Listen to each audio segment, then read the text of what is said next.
Voilà, nous allons peut-être pouvoir commencer le symposium. Donc David Rizzo, de l'Imperial College of London, et donc professeur de psychiatrie, en psychiatrie générale et en neuropsychopharmacologie. Et il est clinicien donc, à l'hôpital du NHS Saint-Charles. Et donc, il a beaucoup travaillé sur la neurotransmission dopaminergique, notamment sur les récepteurs dopaminergiques D3, et tout particulièrement dans l'addiction à l'alcool, donc, et aux opioïdes, à la cocaïne et dans l'addiction à l'héroïne. Et actuellement, donc, il mène des études multimodales, en imagerie multimodale, c'est-à-dire en structurel, en fonctionnel et en DTI, c'est-à-dire l'évaluation de la substance blanche. Donc, et notamment pour évaluer la neurotransmission de la sérotonine et de la dopamine. Donc, David Rizzo, will give a talk about... David Rizzo va donc faire une présentation sur les psychédéliques sérotoninergiques en théorie et en pratique. Merci beaucoup et merci de cette aimable présentation et de m'avoir invité également. Et je vous remercie tous d'être ici pour entendre parler des psychédéliques. Je crois que Matt Johnson était supposé parler avant moi, mais je crois qu'il est à Baltimore, à Johns Hopkins, et il est en train d'essayer de se connecter. Je vais donc aborder plusieurs aspects de l'addiction. Quand il s'agit des recherches psychédéliques, elles ont été menées essentiellement sur les dépressions et les problèmes d'affect, en travaillant avec différentes molécules et différentes techniques d'imagerie cérébrale. Ce dont je vais vous parler aujourd'hui, c'est un sujet assez populaire à l'heure actuelle en psychiatrie et en neurosciences, à savoir la science des psychédéliques que nous abordons ici à l'Imperial. Attendez, je vais essayer de trouver ma présentation. Je ne sais pas comment utiliser le pointeur. Ah, voilà. Donc, il y a quelques années, nous avons réussi à créer le premier centre de recherche sur les psychédéliques à Imperial, et ensuite Johns Hopkins a fait de même et a ouvert son champ. Et notre travail est mené essentiellement par David Norton et Robert Card Harris. Donc, nous menons des recherches cliniques dans une clinique qui s'appelle Cypress Clinic, qui est dédiée à la recherche pharmacologique et consacrée essentiellement aux psychédéliques. Une petite introduction sur les composés dont nous parlons. Les principaux, à l'heure actuelle, sont le DMT et qui dure un peu plus longtemps, la phénéthylamine qui dure un peu plus longtemps dans le corps que le DMT, et la mescaline également. Donc, comme vous le voyez, le schéma est assez semblable à celui de la sérotonine, et vous allez voir la pharmacologie ultérieurement. Mais ce ne sont pas les seuls composés que nous étudions à l'heure actuelle. Il y en a d'autres qui ne sont pas classiques, mais qui sont liés et qui apparaissent également ici sur cette diapositive. Ce que je voudrais dire, c'est que les trois principaux enjeux à l'heure actuelle sont le DMT, la psilocybine et la mescaline aussi. Comme vous le voyez ici, si vous prenez le mélange d'ayahuasca qui vient de la jungle amazonienne et est utilisé dans les cérémonies d'Amérique du Sud depuis des centaines d'années et même des milliers d'années, c'est même une attraction touristique parce que les gens sont curieux de faire ces expériences. Si vous prenez de l'ayahuasca de manière orale, et ça contient du DMT et d'autres composés myoinhibiteurs qui viennent également de plantes, eh bien, ce composé rend le DMT actif au plan oral parce qu'il il n'est pas empêché de se subdiviser dans l'intestin. Mais si vous voulez le prendre pur, à ce moment-là, vous devez l'infuser. Et c'est ce que nous avons fait dans notre étude. Comme vous le voyez, la mescaline dure beaucoup plus longtemps, le LSD également, ce qui ne les rend pas vraiment pratiques parce que vos séances avec des doses pleines font que les gens ont une expérience pendant toute la journée et même le soir, ce qui n'est pas très pratique pour l'étude. Et quant à psilocine, l'effet est assez semblable à celui de l'ayahuasca. Alors, il y en a d'autres que l'on pourrait étudier, et l'un d'entre eux, qui est développé de manière thérapeutique à l'heure actuelle, et même avant les psychédéliques, c'est le MDMA. Le MDMA est une molécule que vous voyez ici, qu'on appelle souvent un emphattogène. Ce n'est pas un psychédélique classique, il n'entraîne pas toutes les expériences classiques des psychédéliques, mais il y a quand même un chevauchement et on est en train de développer un nouveau modèle de fusion en combinant les expériences psychologiques induites pharmacologiquement avec différents éléments psychothérapeutiques. Et en fait, avec le MDMA, il y a beaucoup plus d'action dans la salle parce que vous arrivez à parler aux gens pendant la séance alors que vous ne pouvez pas beaucoup le faire avec les psychédéliques. Il y a aussi l'ibogaïne qui dure très longtemps, la kétamine qu'on utilise de manière générale en infusion, mais que Johnson & Johnson a aussi développé en spray nasal récemment. Et ceux-ci sont associés. Et on pourrait les préférer aux psychédéliques classiques parce qu'ils y ont un chevauchement. Et l'ibogaïne et la kétamine sont tous deux des drogues dissociatives. J'en viens à la suite. Dans les synapses cérébraux, vous avez le système sérotonine que vous connaissez. Il y avait 14 récepteurs différents, spécifiques. Donc, certains s'appellent les sérotonines 2A. Et qui sont de manière essentielle dans la zone corticale du cerveau. Et ce qui est intéressant, et comme vous le voyez ici, c'est pour ça que je vous ai parlé des classiques qui ont une structure moléculaire assez proche de celle de la sérotonine. En fait, ils reproduisent d'une certaine manière ce que fait la sérotonine en stimulant des récepteurs tels que le 2A, alors que la MDMA, par exemple, et d'autres agissent davantage sur les mêmes sites que les ISRS. Dans le dégagement, le repiégeage, et donc c'est important pour l'impact et la synthèse, alors que les psychédéliques ne font pas cela parce qu'ils ne travaillent pas sur les mêmes synapses. Ce que l'on sait également, c'est que plus ils occupent ces récepteurs 2A, plus l'expérience est intense. Et plus il y a d'affinité, plus il y a de puissance. Et si on les bloque de manière sélective, on élimine l'expérience psychédélique. Et ensuite, je vais vous montrer un peu plus en détail ce qui se passe au niveau des récepteurs 2A. En tout cas, on va essayer de l'étudier davantage. Pour certains des effets psychédéliques, ça veut dire esprit ou âme, révélation, manifestation, ça vient du grec. Et tout cela est repris dans certains termes assez complexes et abstraits et entraîne des expériences très différentes des drogues habituelles que sont les opiacés ou l'alcool.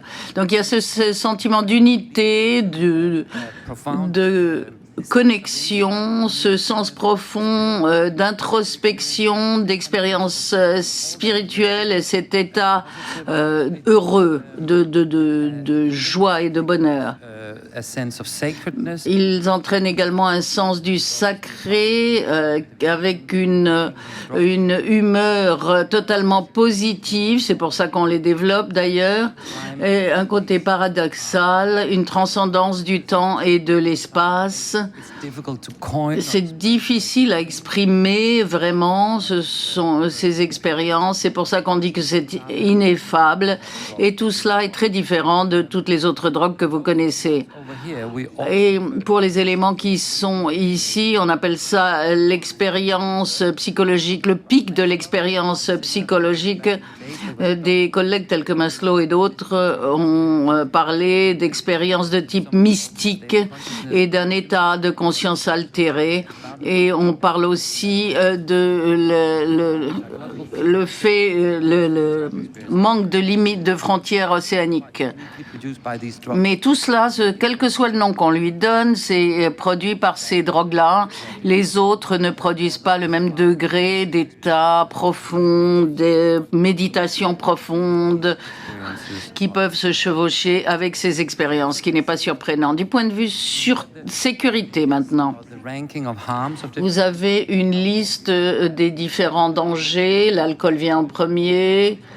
Et si vous regardez uniquement le danger à l'individu seul, ça tombe numéro 4 après la cocaïne. Mais pour ce qui est de notre présentation, vous avez les psychédéliques, LSD, les champignons et autres qui viennent tout en dernier. Pourquoi? Eh bien parce qu'ils ne sont pas addictifs, ils sont sûrs du point de vue physiologique.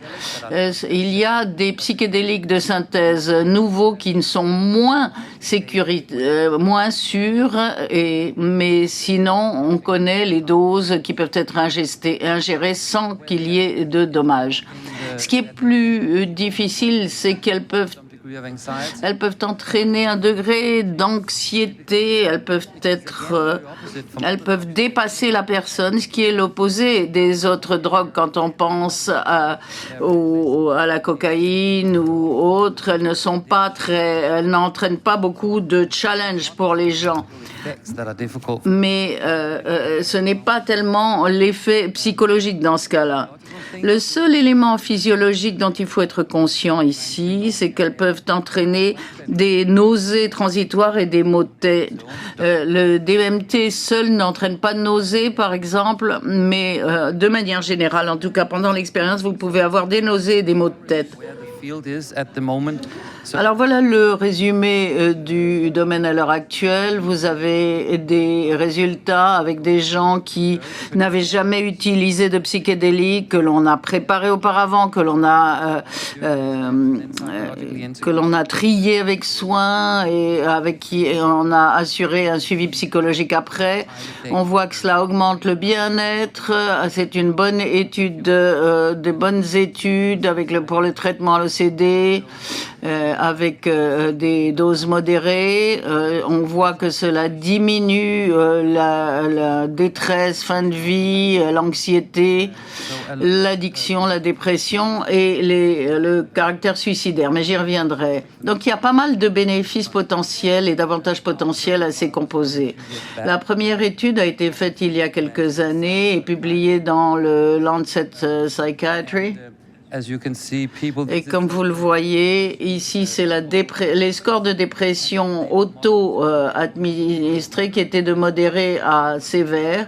Seuls 2 avaient un score modéré et ils avaient un traitement et une assistance. Donc, c'était la première étude ouverte de preuve de concept. Après avoir utilisé ces produits pendant des années pour voir l'imagerie du cerveau de personnes saines. Donc, comme vous le voyez sur ces 20 patients, vous voyez la moyenne des scores de dépression. Vous voyez qu'après une seule intervention ici, il y avait une nette amélioration dans le groupe, même avec 6 mois de suivi, et c'est fort intéressant.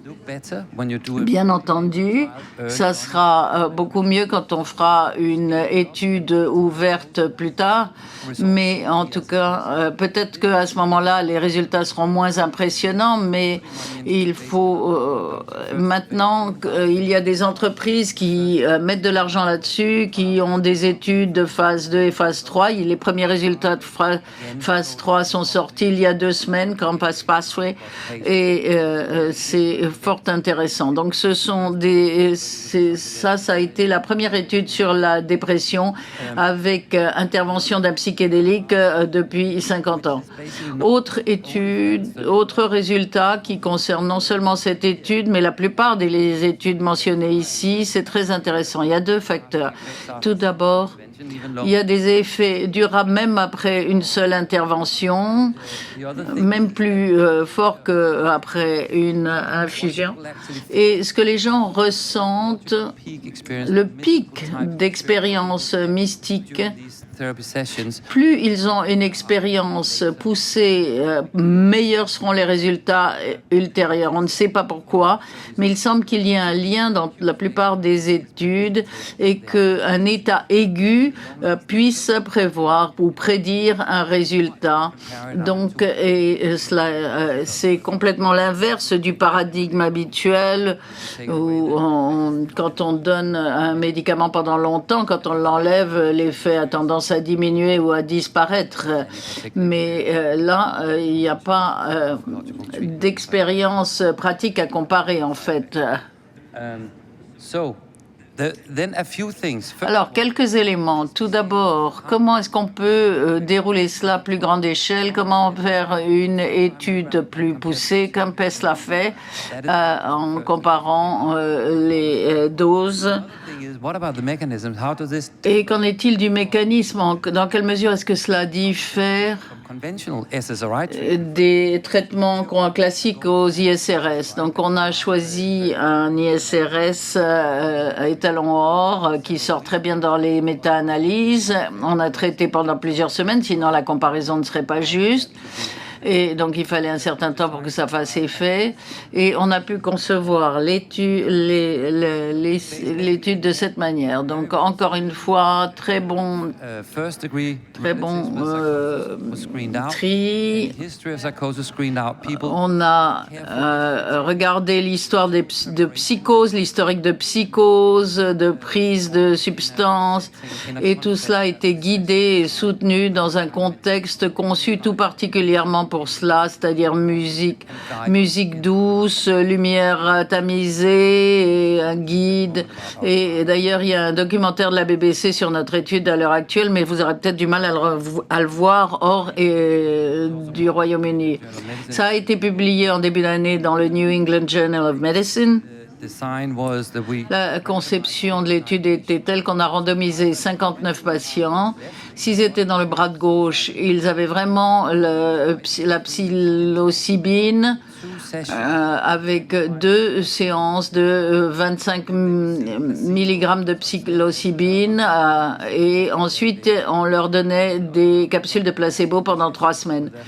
Pour les autres, ils ont eu des séances placebo avec des toutes petites doses d'1 milligramme et ensuite ils ont eu la dose réelle.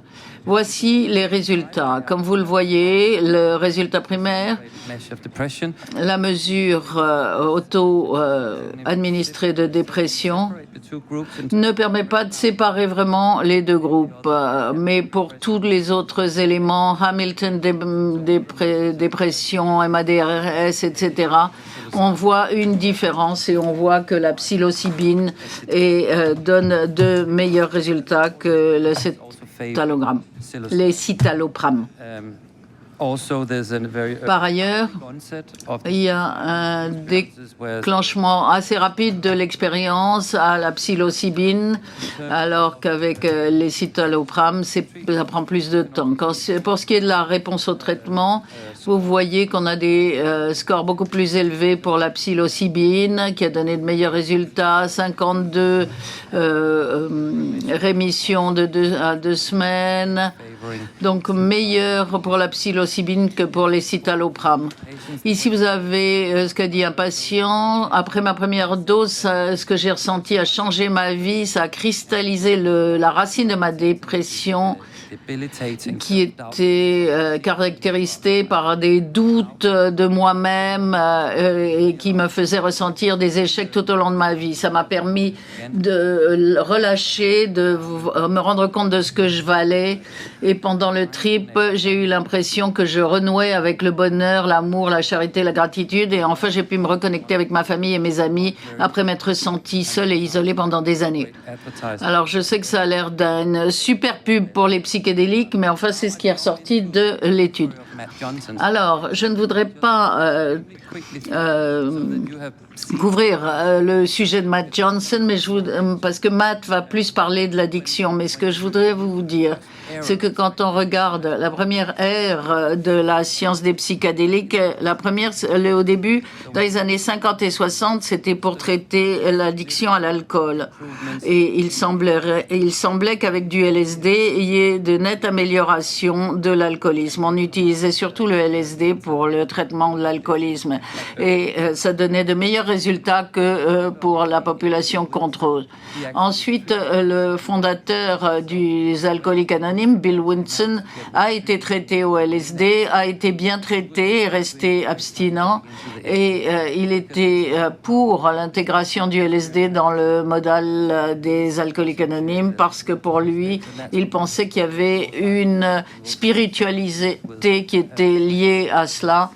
Mais ça vient du fait que lui avait été traité de cette manière-là. Néanmoins, ça n'est pas rentré dans le modèle, comme vous le savez. Alors, dans les études preuve de concept, il y a quelques années, on a testé la psilocybine et vous voyez que le nombre de jours de forte boisson après les séances à la psilocybine est par ailleurs, les épisodes de craving ont diminué et duré beaucoup moins longtemps. Un des mécanismes potentiels vient d'être publié il y a environ 2 semaines. On a observé cela chez les rongeurs avec le récepteur de glutamate, le MGLUR2, qui, dont la fonction est entravée. Et donc, il semblerait que dans un modèle de souris knockdown, on puisse expliquer cela. D'autres personnes qui ont travaillé avec la kétamine, qui n'est pas un psychédélique classique, mais un psychédélique dissociatif. Il semble que cela aide pour l'addiction à l'alcool dans des études russes, études d'Aqua, études de Celia Morgan. Et donc voilà les expériences que nous avons ici. Et ils sont en train d'étendre les choses et il va y avoir davantage d'études. La MDMA a aussi été testée dans une étude pilote et a montré de bons résultats, montrés par Cessa et ses collègues. Et ici, vous avez un traitement standard et vous avez le pourcentage de personnes qui boivent plus de 14 unités. Et vous voyez que dans le bras MDMA, ça a l'air on voit une nette amélioration.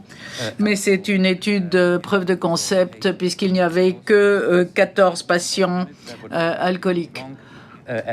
Là, vous voyez qu'à 9 mois après ces 2 séances, il consommait beaucoup moins d'alcool qu'à la base. Mais encore une fois, c'était une étude ouverte. Pour ce qui est de l'ibogaïne, que l'on développe aussi pour le traitement des addictions, ça semble assez intéressant. Demrex à Miami a travaillé là-dessus et on va peut-être travailler avec eux pour voir les effets dans le cerveau.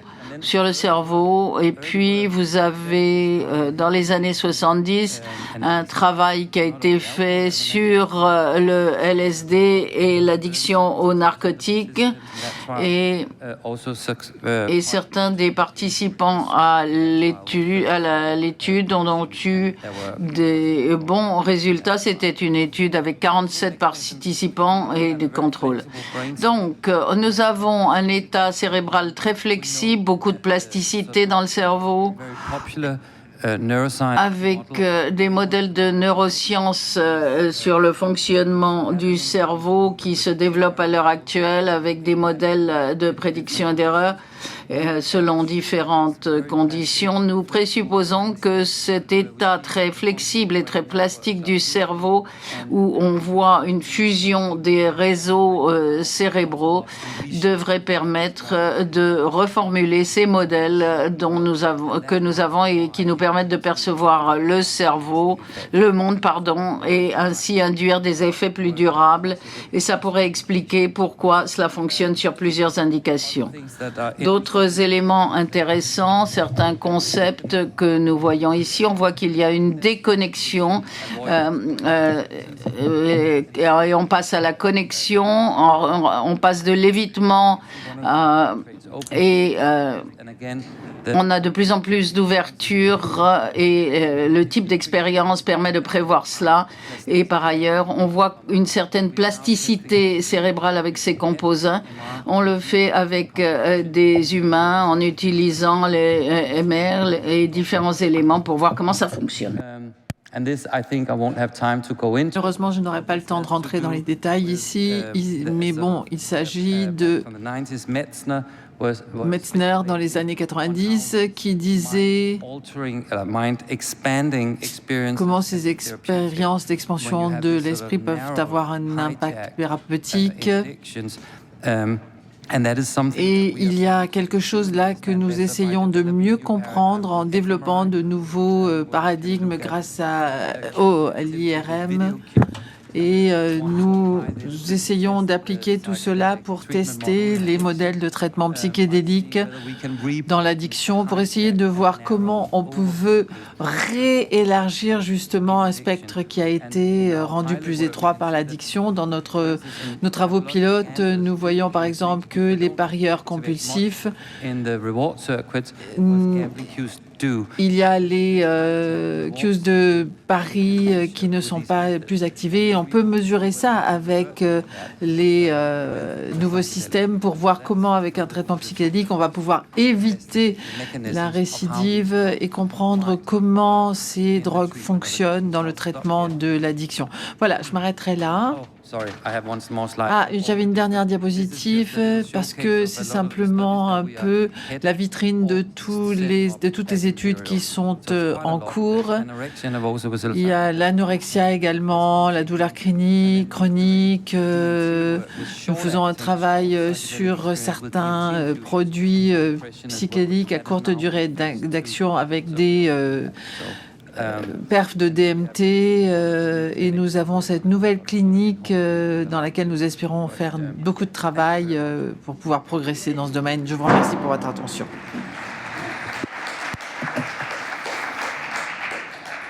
Thank you, David, for this Merci à vous, David, pour cette présentation vraiment intéressante. C'est impressionnant. Y a-t-il des questions? C'était très intéressant.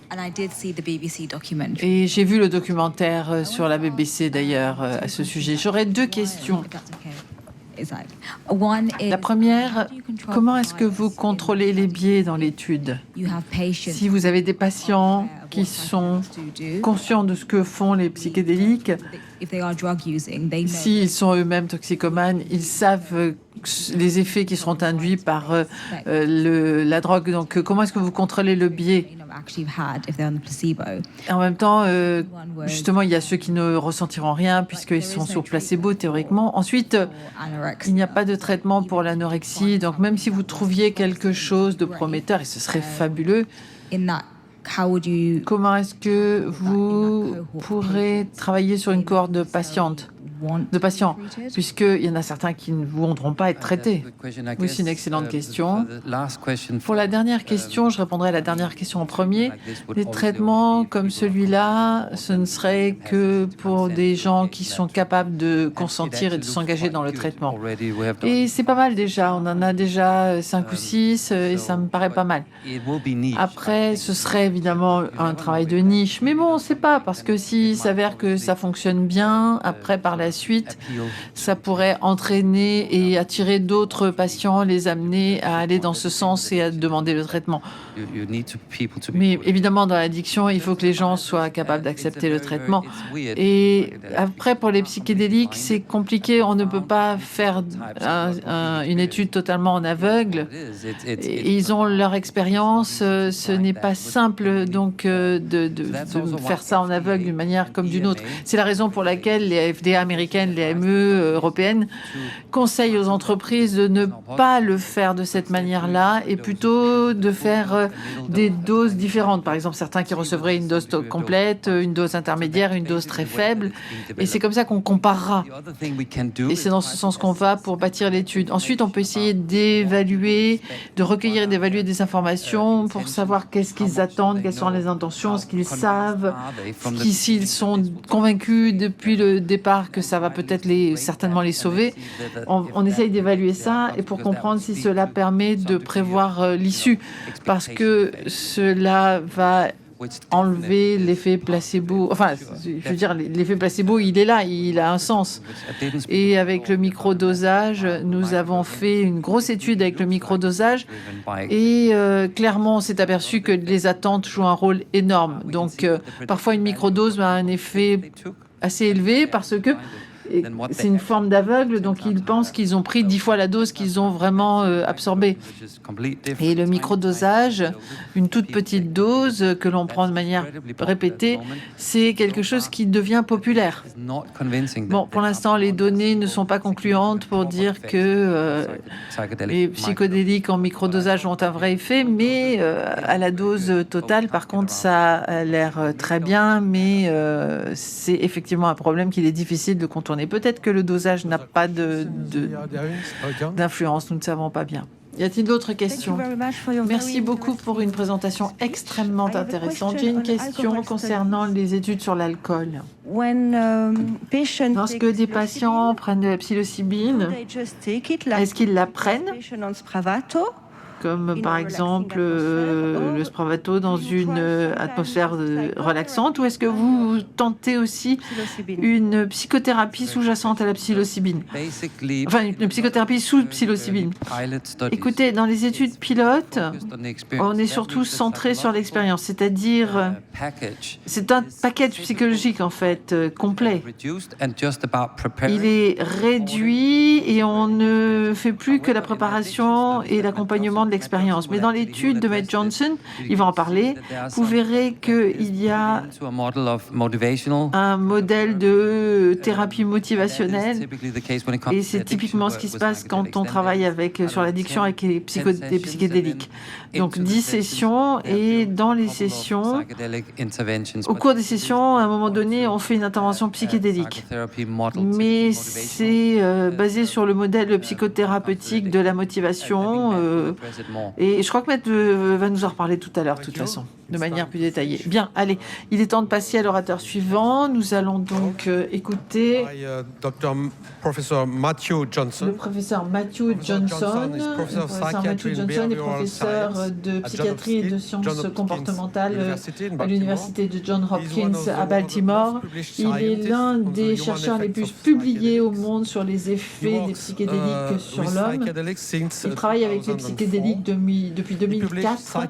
Il a publié des recommandations de sécurité avec la psychédélique en 2008 pour relancer la recherche sur les psychédéliques, et il est le chercheur principal qui a publié la première recherche des psychédéliques dans le tabagisme et la dépendance au tabac. Et il est également président de la Société internationale pour la recherche sur les psychédéliques. Professeur Johnson, vous avez la parole. Merci beaucoup. Merci d'avoir eu la patience de faire face aux difficultés techniques et merci à David d'avoir accepté d'inverser nos présentations. Alors, je vais donc vous faire voir ma présentation. Si je peux avoir mes diapositives à l'écran. Les psychédéliques dans le traitement de l'addiction. Donc, diapositive suivante, s'il vous plaît.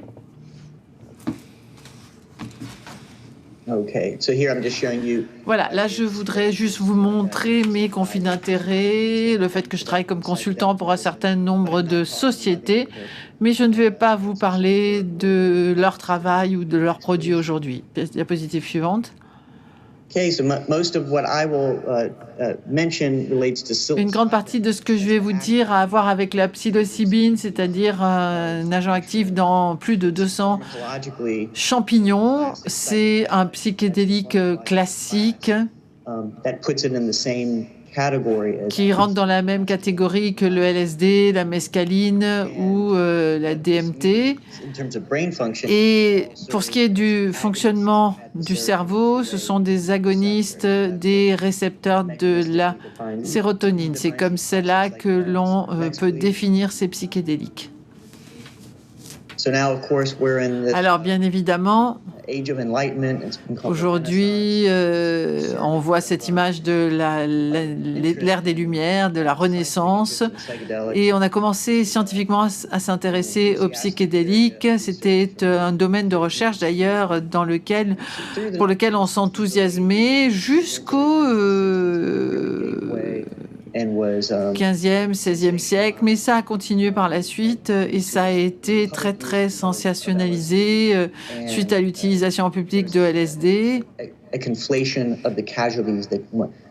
et une augmentation du nombre de victimes lors de mauvaises utilisations, ce qui veut dire qu'on a quand même exhorté à la prudence dans la recherche.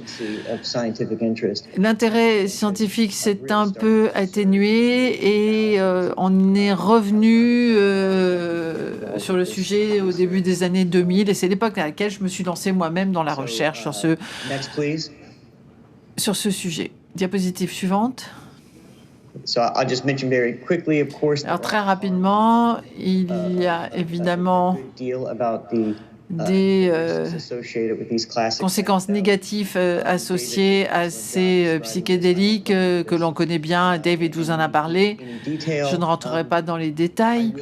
Je voudrais simplement vous dire que il y a un domaine de risque qui est toujours présent pour les utilisations de drogue, qui n'est pas présent pour la psilocybine a priori. Les psychédéliques, on peut effectivement en abuser, mais elles ne causent pas d'addiction et d'utilisation incontrôlable de la même manière que certains autres substances illicites. Donc ça, il faut le savoir, il faut faire la différence. Diapositive suivante. Il faut en particulier savoir que si on utilise un produit qui permet de traiter les addictions et qui n'est pas addictif lui-même, c'est quand même très intéressant. Voilà un modèle de traitement. Donc c'est un effet de 6 heures pendant lesquelles la personne est allongée sur un canapé avec un masque et un casque qui lui joue de la musique dans les oreilles. Et l'idée, c'est d'avoir une expérience d'introspection. La personne se trouve dans la pièce avec 2 facilitateurs, 2 personnes qu'elle connaît. Et en cas de crise d'anxiété ou de panique, l'un des 2 facilitateurs vont lui tenir la main et le rassurer par des mots. Diapositive suivante. Alors, les psychédéliques classiques ne sont pas addictifs, mais on peut quand même mal les utiliser, malheureusement, et en abuser. On a une étude qui montre l'utilisation pour des cérémonies des psychédéliques qui a été rattachée à la reprise, à la récupération après des addictions.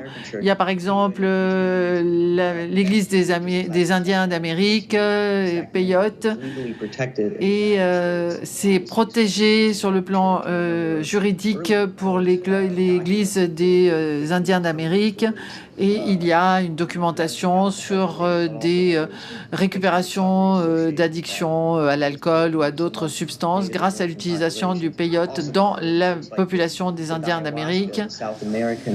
Et on a également les ayahuasca avec leurs cérémonies en Amérique du Sud et dans les religions d'Amérique du Sud. Là aussi, on a une utilisation chez les indigènes d'Amérique du Sud pour des cérémonies religieuses. Next, please. Diapositive suivante. Next slide, please. La suivante, s'il vous plaît. There we go. Voilà. And so David showed these, David vous a montré ça, donc je ne passerai pas de temps là-dessus.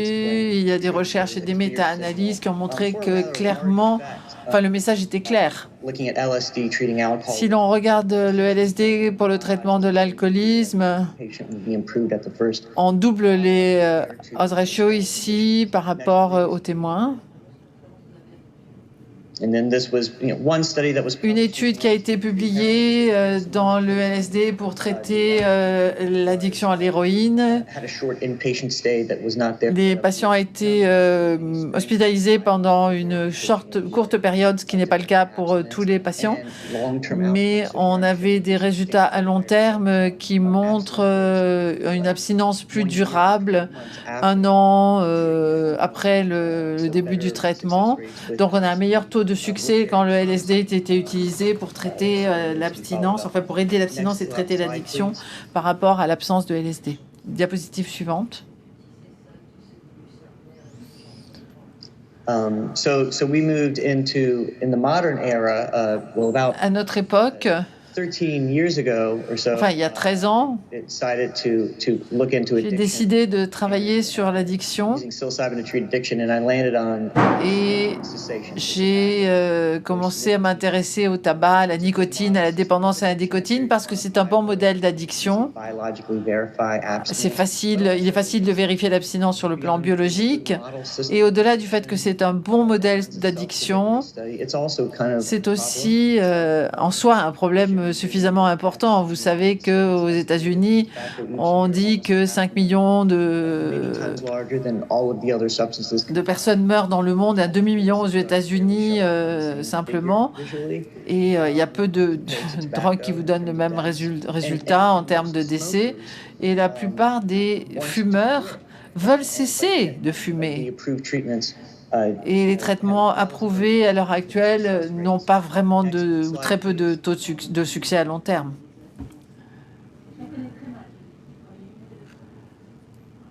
Okay, so we conducted a feasibility study. Nous avons réalisé une étude de faisabilité, une petite étude simplement pour savoir si c'était un domaine prometteur. Donc ici, une étude sur 15 personnes qui souhaitaient arrêter de fumer et qui avaient essayé différentes solutions sans succès. These were the demographics. Voilà les données démographiques. C'est important surtout, c'était que c'était des fumeurs compulsifs, 20 cigarettes par jour à peu près depuis des années. Donc on ne parle pas de petits fumeurs, on parle de fumeurs vraiment gros fumeurs.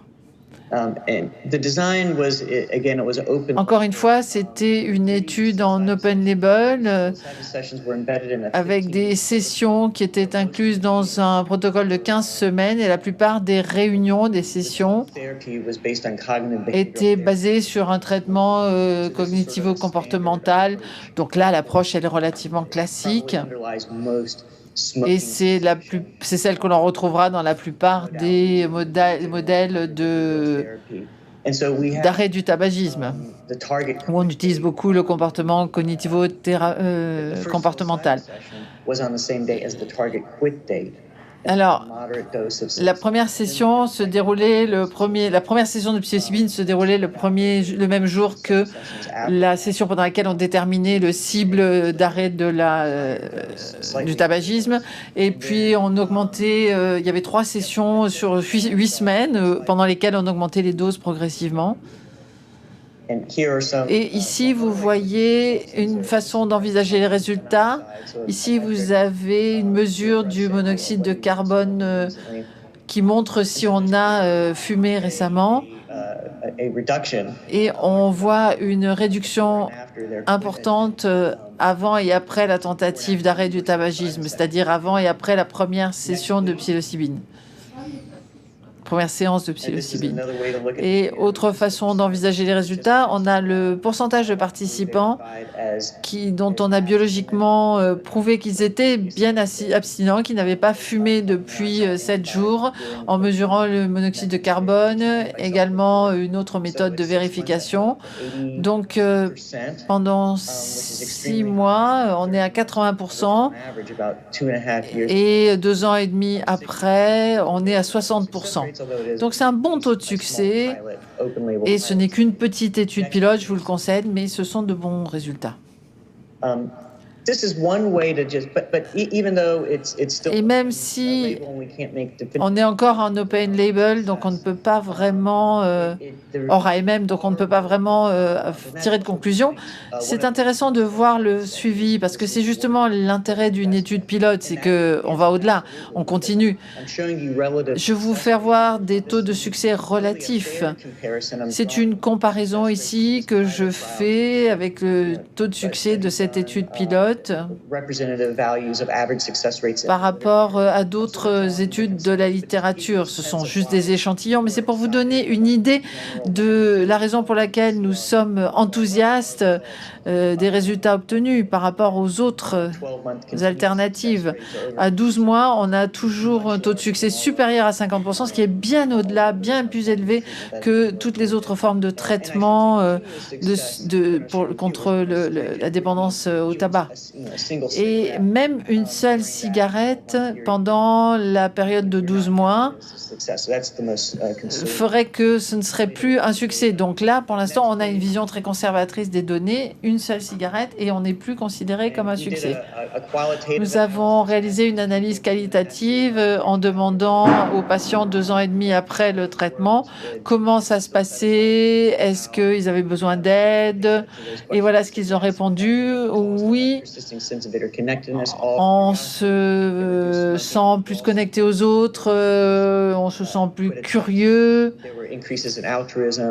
et ils ont le sentiment d'être plus altruistes, d'apprécier les belles choses, et ils comprennent ils comprennent aussi quelles sont les raisons qui les ont poussés à fumer dans un premier temps. Bon, je ne vais pas passer sur toutes ces citations, mais elles sont tout à fait symboliques de ce que ressentaient les gens. Par exemple, il y en a un qui dit j'ai compris qui j'étais, sur quoi était basée mon identité. Et j'avais le sentiment qu'être fumeur, cela faisait partie de mon identité. Un autre dit, j'ai appris à être reconnaissant, et ça c'est très très important. Enfin voilà, je ne vais pas vous lire toutes les citations. Maintenant, nous sommes en plein milieu d'une étude comparative d'efficacité, 100 patients randomisés avec une seule séance de psilocybine par rapport à un traitement classique avec les patchs à la nicotine et le même traitement cognitivo-comportemental. Diapositive suivante. Alors, l'étude est en cours. 61 personnes ont 1 an de suivi. Donc, je vous donne une première idée des résultats que nous avons à l'heure actuelle. Voilà les données démographiques. Et ce qui est important, c'est qu'ils fumaient en moyenne 16 à 17 cigarettes par jour et qu'ils fumaient déjà depuis 25 ans en moyenne. Donc, c'est une autre série, comme il y en a eu par le passé. Et voilà les taux de succès à l'heure actuelle. Alors, on a une prévalence de l'abstinence confirmée biologiquement à 7 jours, 31 personnes dans le groupe psilocybine 12 months after their quit attempt, 59% Après avoir tenté d'arrêter, 31% sont toujours abstinents par rapport à 28 dans le groupe patch, qui est bien. Mais ce n'est pas encore suffisant. Ce ne sont pas des résultats officiels puisque l'étude n'est pas terminée, elle est en cours. Mais voilà, pour vous faire voir où on en est, c'est quand même prometteur. Et une information, je voudrais vous faire voir, nous faisons aussi des examens d'imagerie pour comprendre quels sont les mécanismes biologiques.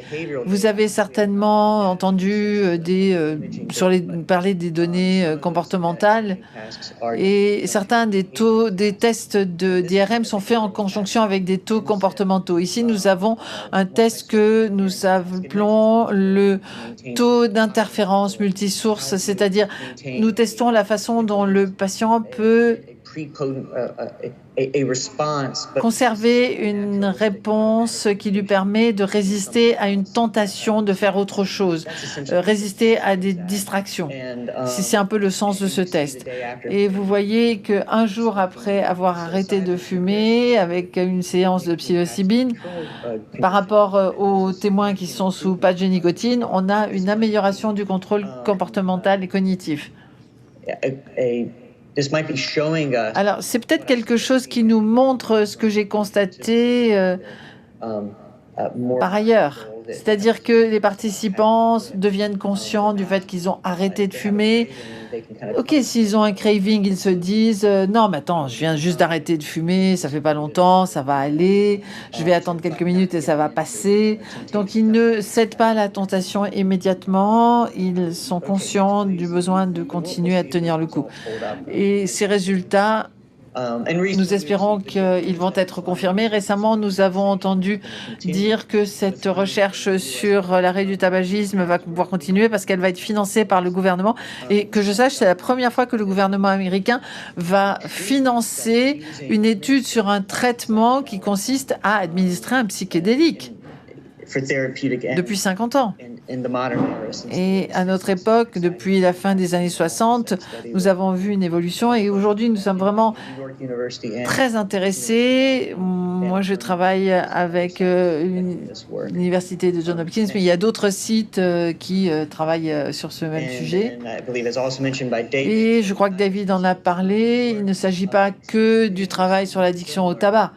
Parce que finalement, on peut établir des parallèles avec le travail de Michael Bogenschut, qui a commencé un travail similaire à l'Université de Mexique et a publié cette étude concernant l'alcoolisme. Il a montré chez 10 patients une réduction importante du nombre de jours où les patients boivent et surtout boivent beaucoup, selon leur propre dire.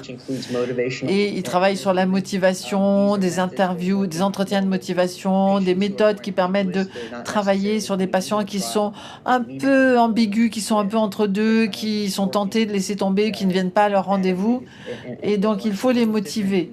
Donc, c'est un petit peu différent de l'approche CBT que nous avons adoptée dans notre travail, mais leurs résultats sont prometteurs néanmoins. Et je sais que Michael vient juste de terminer. Donc, il y a des résultats qui sont quelque part, pour l'instant, pas encore publiés. Ils sont certainement en train de s'efforcer de les faire publier. Et je pense que ce seront des résultats intéressants avec cette étude de suivi qui est en cours également et qui est organisée par l'université. Nous aurons des résultats intéressants. Alors, les perspectives d'avenir, grande question, évidemment.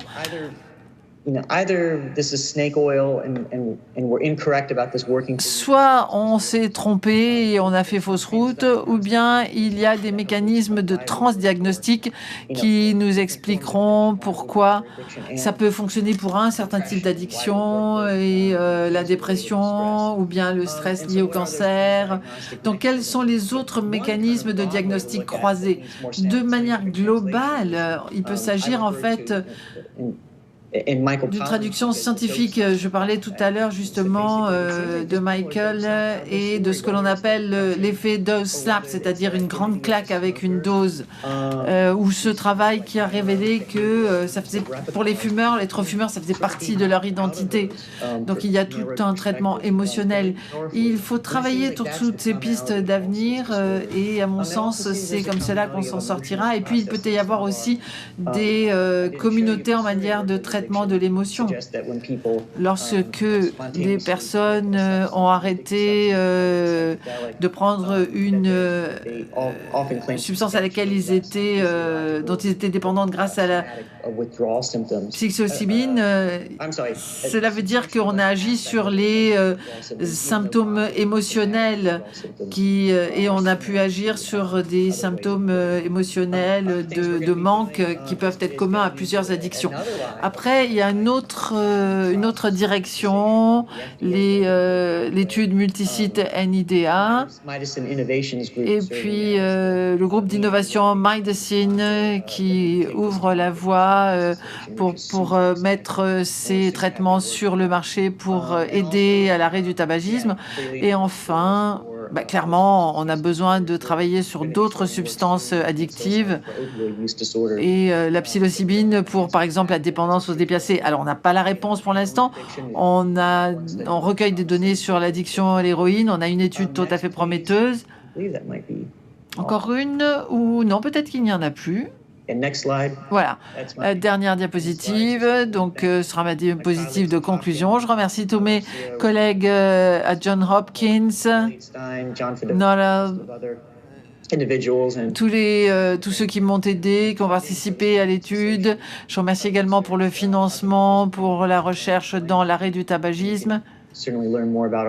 Et si ça vous intéresse, vous pouvez aller sur notre site web et vous y trouverez des choses intéressantes. Hopkins Psychedelic Research, c'est notre site web sur l'utilisation des psychédéliques. Thank you, Matthew, for this fantastic. Merci, Matthew, pour cet exposé fantastique. J'ai une question. Serait-il possible que les psychédéliques facilite l'aptitude au changement concernant les modèles, les théories de Saint-Clémentin? Ah oui, je pense que oui. Même si je n'ai pas de données, de preuves à vous apporter. Des gens, nous avons vu des gens qui étaient déjà au stade ultérieur, qui cherchaient à se faire traiter, c'est-à-dire qu'ils étaient déjà relativement avancés dans le processus, dans la réflexion. Ils étaient prêts à arrêter.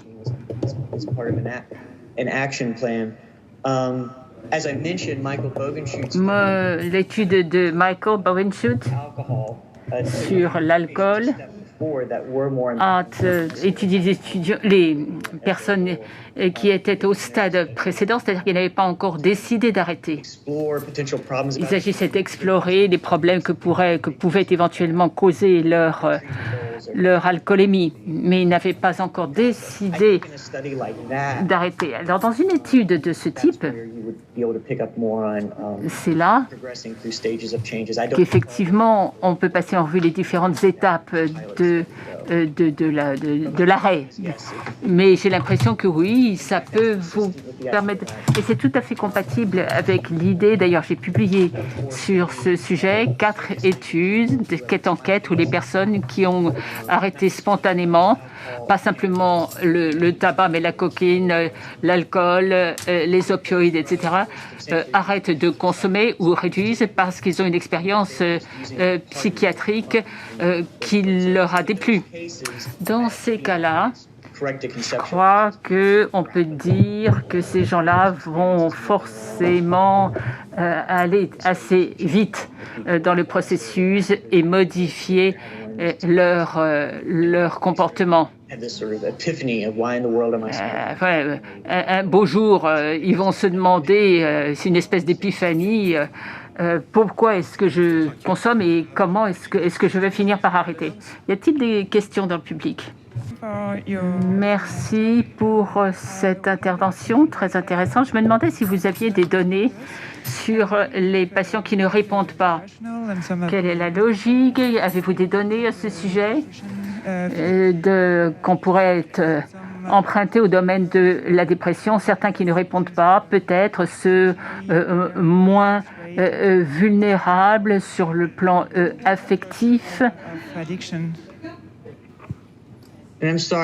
Désolée, j'ai pas compris tout ce que vous me disiez. Je sais que vous parlez de la différence qu'on peut faire entre les personnes qui ne répondent pas et ceux qui répondent. Oui, je répète ma question. Dis donc l'intervenante. Dans la façon dont vous abordez l'addiction, on constate une certaine hétérogénéité des patients.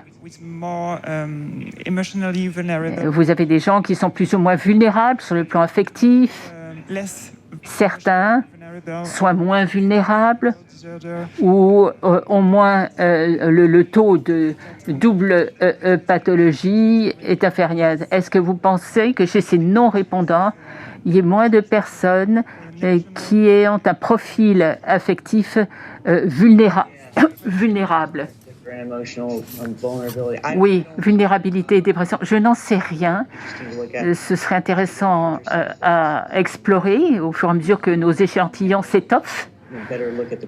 Ça nous permettrait d'étudier les corrélats du succès, de la réussite du sevrage. Y a-t-il d'autres questions? Merci beaucoup pour votre présentation. Ça nous fait pénétrer dans un nouveau monde. Alors, vous ne parlez pas des cannabinoïdes, au CBD, qui... y a-t-il un rôle à jouer pour le CBD dans votre recherche sur les psychédéliques? Est-ce que le CBD a un rôle à jouer? Alors, il y a différentes optiques possibles. Une optique, c'est que nous allons effectivement travailler, nous allons examiner si on peut diaptylamine pour traiter les problèmes d'utilisation du cannabis. Alors, nous avons des preuves suffisantes, ça nous permettrait de faire un essai sur le cannabis. Pour ce qui est des cannabinoïdes en tant qu'agent thérapeutique, je crois que le modèle de traitement qui est le nôtre est complètement différent du modèle qu'on utilise avec les traitements pour les cannabinoïdes psychédéliques tels que ça a été décrit. Avec des doses importantes, les gens ont une expérience, ils se voient changer. Ça me semble être tout à fait différent quant aux effets ressentis par rapport au cannabis, à la surconsommation de cannabis. Mais bien sûr, il y a différentes modalités possibles auxquelles on peut avoir recours. Je connais mal ce sujet. Mais je pense qu'il y a des substituts du cannabis qui peuvent être utilisés ou là, les psychédéliques pourraient étudier cela en titre de substitution, comme un traitement de remplacement. Mais je ne vois pas ce qu'on pourrait très bien faire d'autre comme lien avec les cannabinoïdes. Merci, j'ai compris. Vous nous avez décrit ces expériences de changement profond chez vos patients. En constatant également qu'il y a des gens qui font des mauvais trips, qui ont des expériences négatives et les conséquences de ces bad trips persistent au fil des ans. Est-ce que vous constatez la même chose? Ces bad trips causeraient des problèmes au long cours? Effectivement, ça peut être très bon, très profond, mais ça peut également, ça peut ça peut ne pas marcher, l'expérience peut être négative. Nous n'avons aucune preuve, aucun signe de ce scène dans notre expérience, mais nous avons documenté effectivement de ces cas. On ne travaille pas là-dessus, hein, les cas où les gens ont été atteints de façon aiguë et durable par des expériences psychédéliques, des effets négatifs.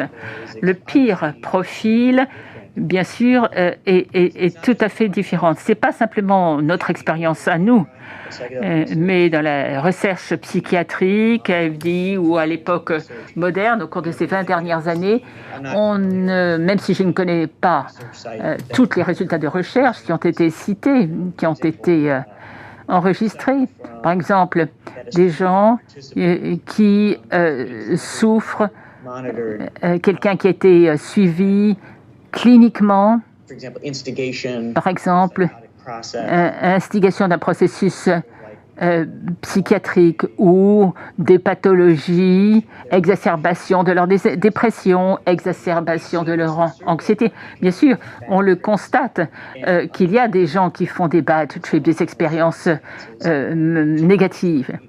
Et peut-être que c'est parce que ce sont des cas de patients particulièrement vulnérables. Mais oui, ça se passe. Ça, c'est un risque qu'on trouve avec les psychédéliques. Heureusement, c'est un de ces risques qui semble extrêmement bien soulagé ou atténué avec un bon dépistage, une bonne préparation, un bon suivi et des procédures de surveillance qui sont prévues par ces gens. Mais on pourrait aller regarder de plus près. Ce qui ne veut pas dire que ça ne soit pas possible. Bien sûr, il y a des millions de personnes qui sont traitées et même si c'est bien fait, vous pouvez, c'est possible, avoir un certain nombre de cas qui se retrouvent dans cette catégorie de risque. Et on ne sait pas, je ne sais pas vous dire quelle est la probabilité qu'ils vont se retrouver dans cette catégorie. On va avancer parce que maintenant que les traitements sont prodigués dans un cadre sécuritaire suffisant, nous verrons plus clair. La dernière question de David. Oui, salut Matt. Je suis content de te voir et je voudrais dire que je suis d'accord avec toi dans nos études et dans ce domaine de recherche lorsque les choses sont faites dans un environnement sécurisé. Et ça ne s'est jamais produit. Jamais nous avons eu d'effets secondaires ou d'effets négatifs. On parle beaucoup des bad trips. C'est un terme qu'on utilise d'ailleurs dans un contrôle où les personnes utilisent ces drogues dans le cadre de loisirs. Et tout peut très mal tourner. Maintenant, si on est extrêmement attentif, si on met en place un événement porteur, mais nous n'avons pas vu l'équivalent de ces bad trips. On a vu des expériences qui tournent mal et on essaie, si vous voulez, d'être un petit peu plus lucide.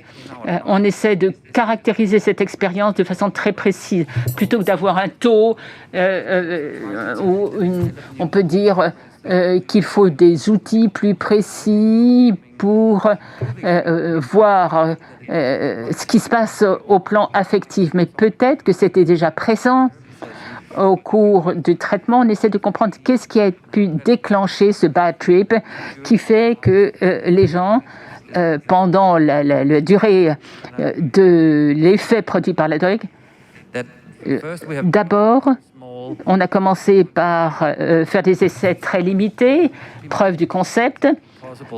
On pourrait intégrer des essais. D'ailleurs, c'est ce qu'on essaie de faire. Si les gens ont du mal pendant l'expérience, on essaie de les suivre de plus près dans une approche plus intégrée avec un soutien psychologique. Lorsque les gens ont une expérience pénible, si le contexte n'est pas favorable, s'il n'y a pas une activité psychologique qui permet d'atterrir psychologiquement quelque part, c'est là que les gens sont traumatisés, quand il n'y a pas ce suivi. Et c'est pour ça qu'on essaie, et d'ailleurs on a réussi à le faire jusqu'à présent, mais tu as raison, quand on monte en cadence, il est probable qu'à un moment donné, lorsque vous aurez un nombre suffisant d'individus, on verra un événement infavorable ou secondaire négatif au fur et à mesure que l'essai prend de l'ampleur. Absolument. Je suis d'accord avec tout ce que tu viens de dire. Bien, le moment est venu de clôturer cette session. Je remercie les intervenants.